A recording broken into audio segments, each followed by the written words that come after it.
Cristo, a lei e o ódio. Esse é o título da nossa lição, desse vídeo. E lembrando, estamos estudando o Sermão da Montanha, numa revista de estudos preparados por nossa irmã Nancy Duzlek. Essa revista já foi usada na EBD aqui da minha igreja há um tempo e normalmente eu guardo esses conteúdos, né? Então já vimos no Sermão da Montanha duas lições. Na primeira, nós aprendemos sobre o caráter do cristão, naquele ensino peculiar, muito característico de Jesus, quando as pessoas se aproximam e daí elas, ao pé de Jesus ou aos pés de Jesus, né, começam a aprender dele. Então ele falou sobre o caráter do cristão. E na segunda lição, nós estudamos sobre a diferença que o cristão faz no mundo, sendo sal e sendo luz, né? E hoje vamos estudar sobre Cristo, a lei e o ódio. E o nosso texto é o Evangelho de Mateus, né, o Sermão da Montanha, no capítulo 5, nos versículos 17 a 26.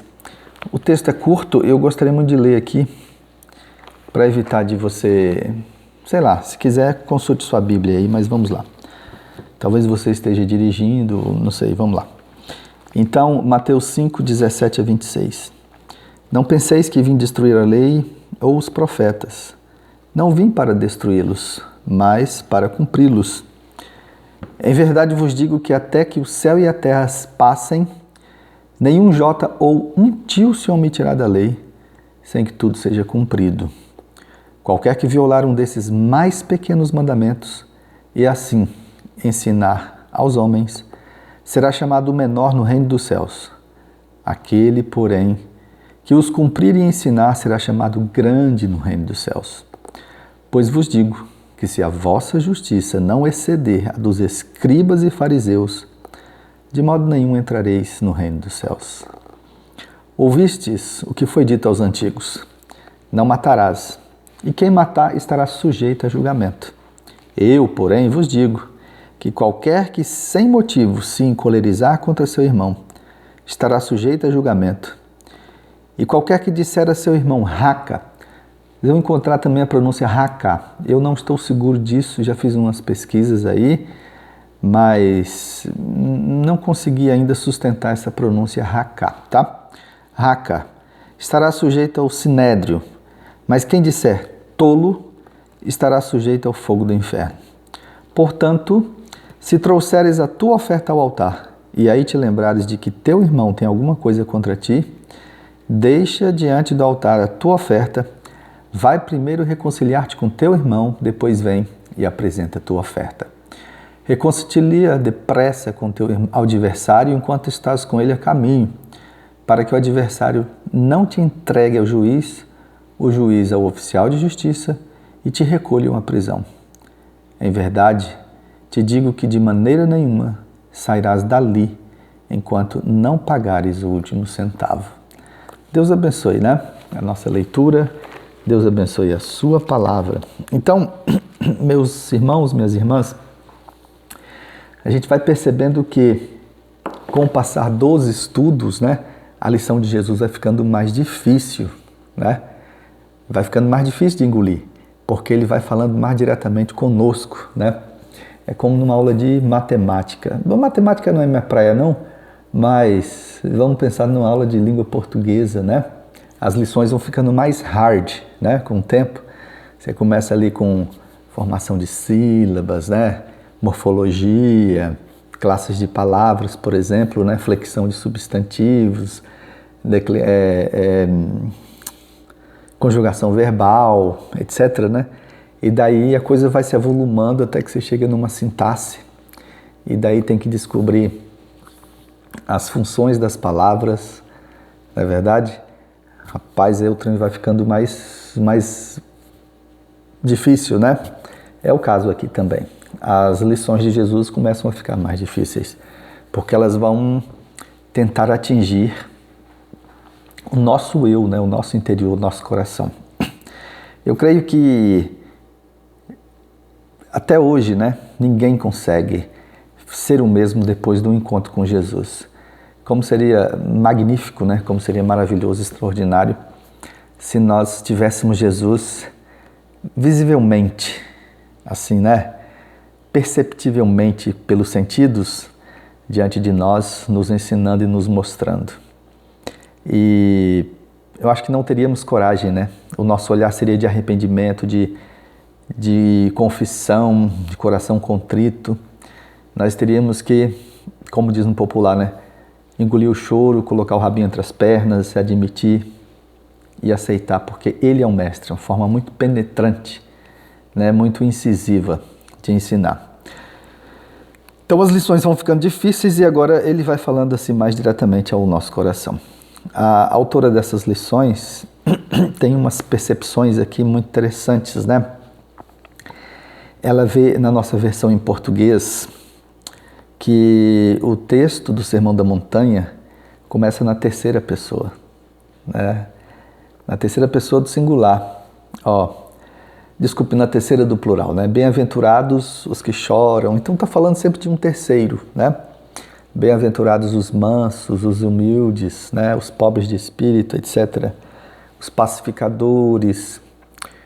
Terceira pessoa, aqueles, né? Daí Jesus depois muda, naquela lição que estudamos passado, né? Para a segunda pessoa, no plural também, na nossa versão, é claro. Então, vós sois o sal da terra, vós sois a luz do mundo. Agora, nesse texto que nós vamos estudar, é claro, há muitas pessoas no discurso aqui envolvidas, mas tem uma principal, que ela diz que é a primeira pessoa. Porque nesse momento Jesus está impondo a sua autoridade divina. Então ele diz, eu porém vos digo. Então vejam aqui, em quantos momentos Jesus fala isso, né? E é verdade. Não penseis que vim destruir a lei, né? Em verdade vos digo, eu digo, né? Eu vim, eu digo. Parará, vamos mais adiante.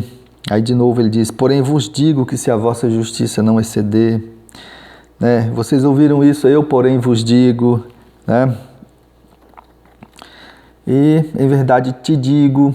Então agora na primeira pessoa do singular, porque Jesus aqui está colocando a sua missão e autoridade aqui no jogo, né? Ele está dizendo agora a coisa é desse jeito, vocês aprenderam assim e vocês vêm cumprindo assim, né?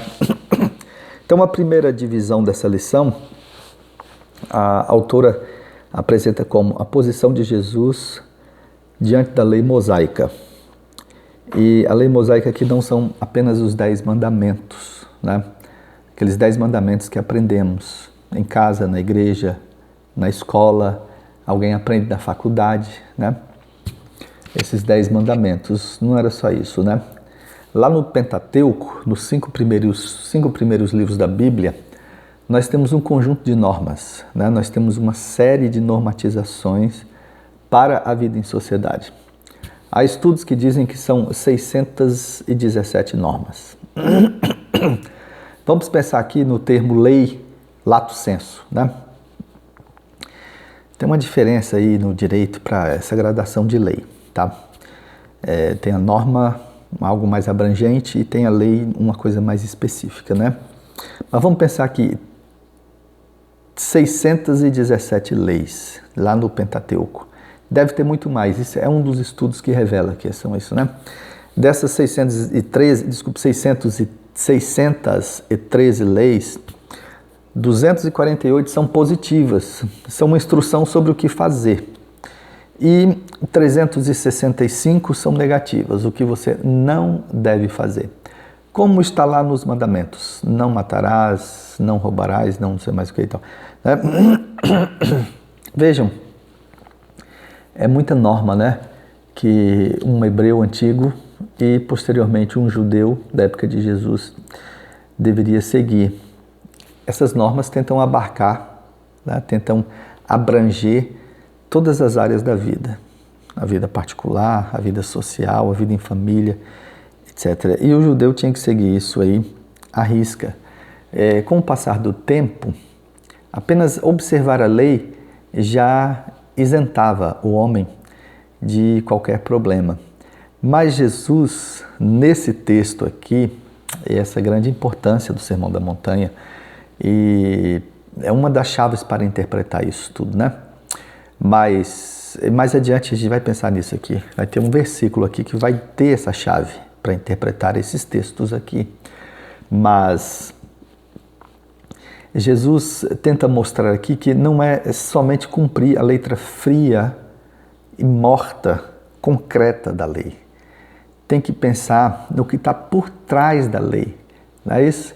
Vejam, hoje no mundo do direito, nós temos uma coisa chamada princípio. Eu digo hoje, no momento da história em que estamos vivendo, porque os princípios, talvez por um tempo mais anterior, eles não fossem pensados dessa maneira. Mas os princípios é que norteiam as normas. Vejam quando o Supremo Tribunal Federal vai julgar um conflito aparente de normas, ou vai julgar um caso concreto em que a colisão de normas, né? E daí, de repente, vão observar que tem também colisão de princípios. A coisa mais comum é no julgamento de liberdade de expressão e direitos individuais, direitos de privacidade, etc., né? Quando está em jogo, um jornalista publica algo de um político, né? E daí o político aciona os canais judiciais, aciona o judiciário, porque ele teve a sua privacidade violada, né? Então, o que fazer, né? Você vai ter ali uma lei que vai defender uma coisa e outra que vai defender outra. E o julgador, ou os julgadores, no caso, vão ter de partir para a análise de princípios aí. O que vai prevalecer? Porque os princípios estão constantemente trabalhando, eles estão em mesmo grau de importância, né? Mas isso não é nossa aula, não é disso. O que Jesus quer ensinar aqui é por trás da norma, por trás dessa letra fria, concreta e morta, porque ela está ali, não se move, não se mexe, né? Da lei existem princípios, existem ideias, né? E daí é esse princípio que o cristão deve observar, essa é a observação de Jesus. E Jesus por muito tempo foi acusado de violar a lei, né? Disseram que ele veio abolir a lei. Numas versões antigas, revogar a lei, não é isso? E ele diz, eu não vim revogar a lei, eu não vim abolir a lei. E os escribas e fariseus, que eram as pessoas que trabalhavam como policiais da lei, porque a lei era muito importante, é ainda, né? Muito importante na sociedade judaica. Um tempo eu assisti uma palestra de uma israelense, eu vou dizer judia, né? Uma israelense formada na Universidade de Tel Aviv, e ela dizia que ainda hoje, para Israel, a Constituição é o Pentateuco, né? E muita coisa dos 10 mandamentos. Bom, os escribas e fariseus eram policiais da lei. Então, os escribas é como se fossem as pessoas literatas, né? As pessoas, os juristas, as pessoas bem formadas daquela época, inclusive, que dominavam a escrita. Então, elas é que faziam as anotações das normas, dos regulamentos, dos preceitos, de todas essas coisas. E, portanto, acabavam também fazendo as cópias, né? Depois se tornaram, tem um outro profissional que é o copista, né? Mas o copista só podia ser copista se ele fosse entendido, versado, bem versado nas determinadas áreas. Então, a escrita hoje é algo quase que comum para nós. No Brasil, né? Temos ainda muita gente analfabeta e tal, mas pensemos na época de Jesus, né? Pouca gente sabia escrever. Pouca gente. Então, os escribas, eles redigiam as normas e regulamentos, faziam os estudos sobre essas normas e regulamentos. E os fariseus eram um grupo distinto da sociedade que se caracterizava por ser... fariseu significa separado, né? O puro ou separado, né? E os fariseus se apresentavam como fiéis cumpridores da lei. Então, eles tinham muita importância na sociedade, né? Não mais que os saduceus gozavam de posição de maior destaque, parece que eles tinham também mais posses, etc. Mas os fariseus eram observados como cumpridores da lei. Portanto, escribas e fariseus funcionavam como policiais da lei. Então, eles é que diziam, olha, fulano não está cumprindo a lei como deveria, entenderam? Em vários momentos nos evangelhos nós vamos encontrar os embates entre Jesus e os escribas e fariseus. Portanto, meus irmãos, a ideia aqui e que Jesus quer dizer que você tem que pensar naquilo que está por trás da lei, né? O que motivou a lei, por que a lei surgiu. Nós estudamos aí recentemente algumas cartas de Paulo, né? E lá nós vimos a importância da lei.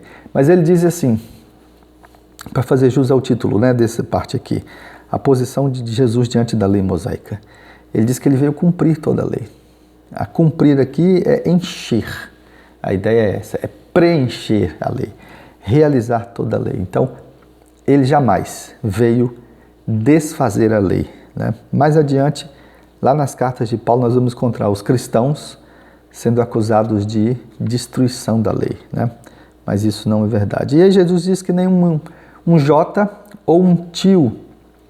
Jesus aqui está fazendo referência às duas menores palavras, as duas menores letras nos alfabetos grego e hebraico.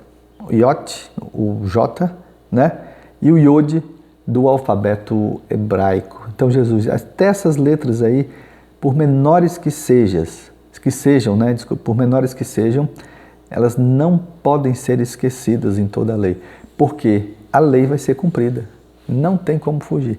A lei é benéfica também, né? A lei é benéfica. E a lei é importante, a lei já estava sendo cumprida no próprio Jesus. Paulo diz que lá em Gálatas 4:4, né? Vindo à plenitude dos tempos, Deus enviou seu Filho nascidos de mulher e nascidos sob a lei, né? Cumprindo toda a lei, Jesus veio ao mundo. Então a lei tem a sua importância ainda hoje. Ela não tem relevância na salvação.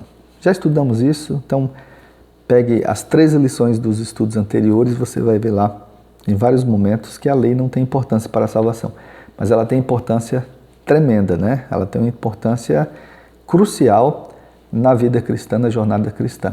Eu obedeço a lei, eu cumpro a lei, porque cumprindo a lei eu estou fazendo a vontade do meu Senhor. Mas eu não cumpro a lei achando que eu vou para o céu, né? Bom, Jesus diz que veio cumprir a lei, ele não veio destruir a lei. E daí vem a segunda divisão dessa lição. Jesus cumpre a lei e vai além dessa lei, tá? Aí pensemos novamente naquela coisa, né, que falamos aí, do que está por trás da lei, né, do que está por trás da norma. Quando uma norma surge, pensemos, né, quando inventa, o Brasil é o país das leis, quando inventam uma lei para regular a vida em sociedade, um monte de coisas aí começou a acontecer. Esse monte de coisas acontecendo, né, vai ensejar acionar um determinado princípio, uma determinada ideia para regular a vida em sociedade. Só depois disso é que vem a lei, né? Então, o que está por trás da lei? E Jesus faz menção disso aqui. Nos versículos 21 e 22 desse texto que lemos, Jesus está fazendo justamente isso. Vejam só, Jesus pega ali, por exemplo, um mandamento, um dos principais, né? Não matarás. Para todo judeu, era lógico, quem matou é réu de julgamento. Mas Jesus vai ampliar agora o sentido dessa lei, porque Jesus vai dizer que matamos as pessoas com nossas palavras e com nossos comportamentos, né? Jesus diz assim, vamos ter que ler, né, de novo aqui, rapidinho, meus óculos, vamos lá. Jesus diz, olha só, ouvistes que foi dito aos antigos, não matarás, e quem matar estará sujeito a julgamento. Eu, porém, quer dizer, na minha autoridade divina, eu digo que não é só matar alguém fisicamente que vai fazer uma pessoa ser réu de julgamento. Ele diz assim, quem sem motivo se encolerizar, quem chamar seu irmão de idiota, raca, quem disser para o seu irmão tolo, também todos esses aí estarão sujeitos a julgamento, né? Estarão sujeitos a julgamento. Se você pensar aqui, né, Jesus mais adiante vai falar mais disso, né? Ele vai tentar acionar os princípios, né, esses mecanismos de principiologia que estão aqui por detrás da norma. Quando vai falar sobre adultério, lá no versículo 27, é tema da nossa próxima lição. Mas aqui, então, Jesus diz que nós matamos as pessoas também quando nós somos tomados pelo ódio, né? Ou seja, quando nós nos iramos, quando nós insultamos alguém, quando nós xingamos alguém de tolo, né? Então, tem a ver com o nosso temperamento, com o nosso comportamento. Sabe que lá no direito penal, há uns momentos em que o operador do direito, seja o juiz, o advogado, essa palavra, esse sintagma, né, não é muito aceito, e com razão, né, operador do direito. Mas o advogado, ou o juiz, o promotor de justiça, o assistente de julgamento, qualquer um lá, tem que levar em consideração a vontade do agente, que é o ânimos, né? O ânimo, a vontade de agir. Por exemplo, nos crimes, né, o julgador tem que considerar essa parcela de vontade do agente. Se ele agiu com a vontade, então a gente vai saber se ele teve apenas, né, ele vai agir com culpa ou com dolo. O dolo é aquela vontade expressa de cometer o crime, ou somente teve culpa, por imperícia, imprudência, etc., né? Aqui Jesus está chamando a atenção para isso.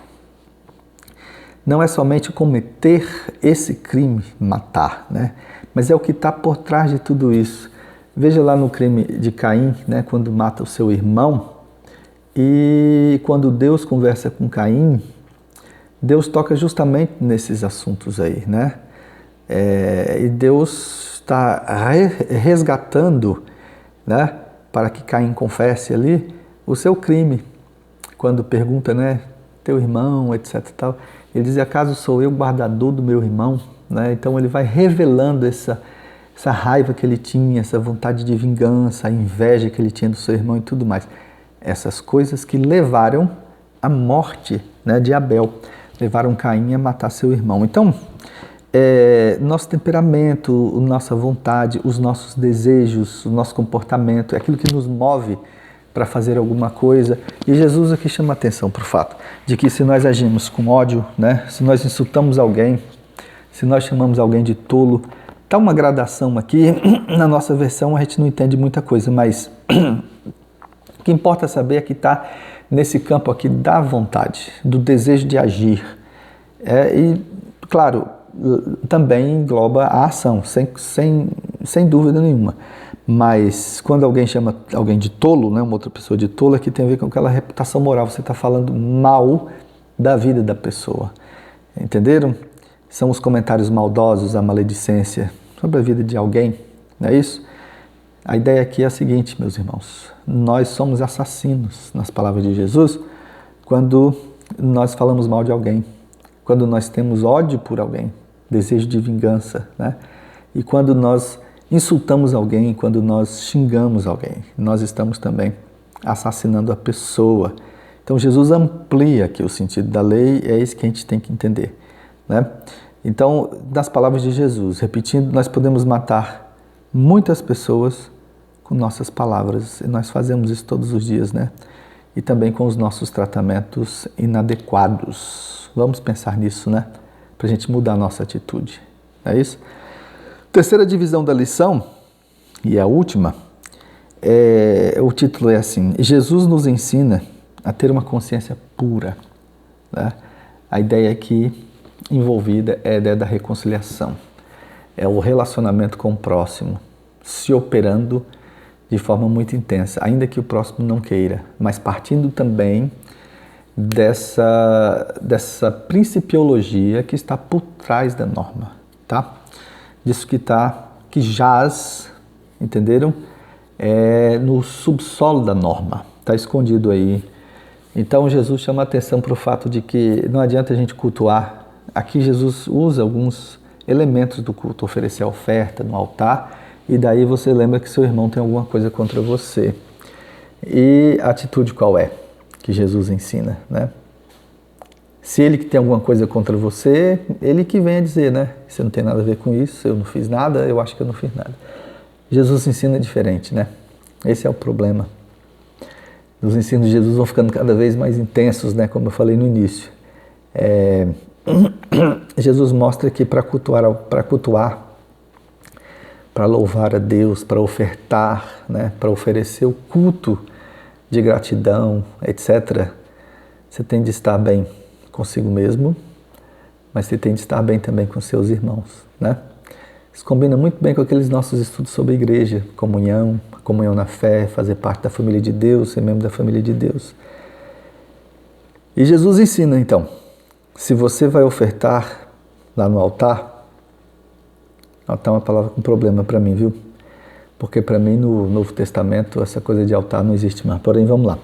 Se você vai oferecer a sua oferta e de repente você lembra, né, que algum irmão tem alguma coisa contra você, você tem de ir lá e falar: ei, cara, ouvi dizer aí que você está com raiva de mim, vamos conversar, né? Vamos resolver isso. Olha só que atitude difícil, né? Que coisa difícil, que coisa complicada.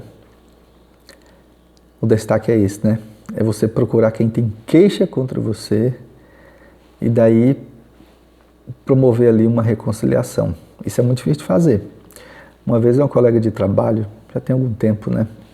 Numa escola, ela tinha ciúme das coisas, dos outros, eu não sei, problema de relacionamento que ela teve, formação psicológica, não sei o que era, mas ela tinha ciúme de tudo, de todos. Então ela era muito minha amiga e uma vez no aniversário de um outro professor eu levei algo e ofertei, acho que era uma barra de chocolate, alguma coisa assim, e ela ficou com raiva, né?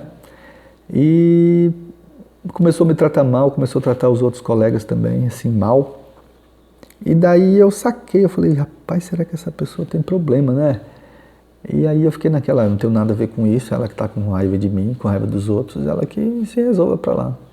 Mas aquilo me incomodou, porque eu gostava dela, gente boa que só, né? Era muito amiga, companheira, a gente trocava muitas ideias para as aulas e tudo mais. E eu fui procurá-la, foi difícil, né?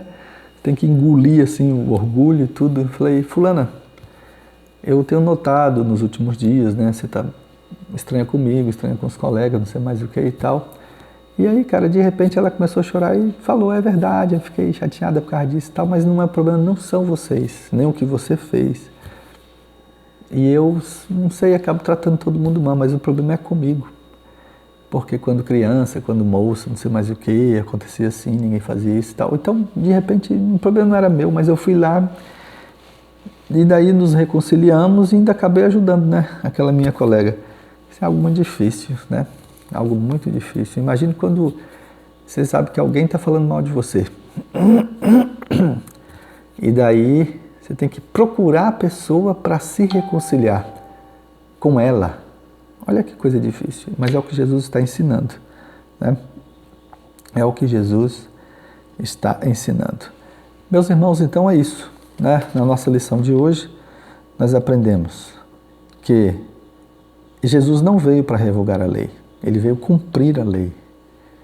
É ele que realizou completamente a lei. Nós aprendemos também que ele não somente cumpre essa lei, mas ele vai além.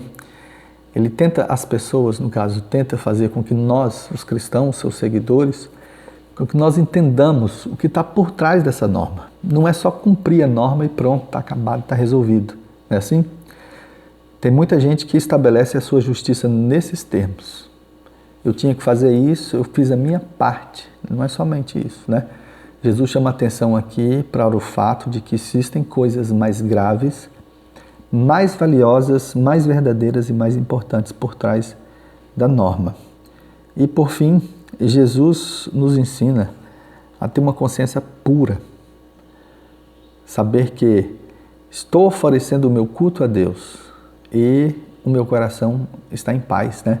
Ele está tranquilo porque não há queixas contra mim. Não há queixas contra mim.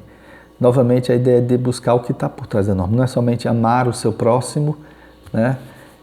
Mas você tem de procurar cumprir o que está aí por trás dessa lei. E aí eu queria terminar com aquele versículo, que é um dos últimos aqui para nós, quase, que é o versículo-chave, que combina muito bem com essa principiologia aqui que Jesus está ensinando. Lá no versículo 20, né? Mateus 5, 20. que nós já decoramos, de vez em quando nós repetimos, diz assim, ó.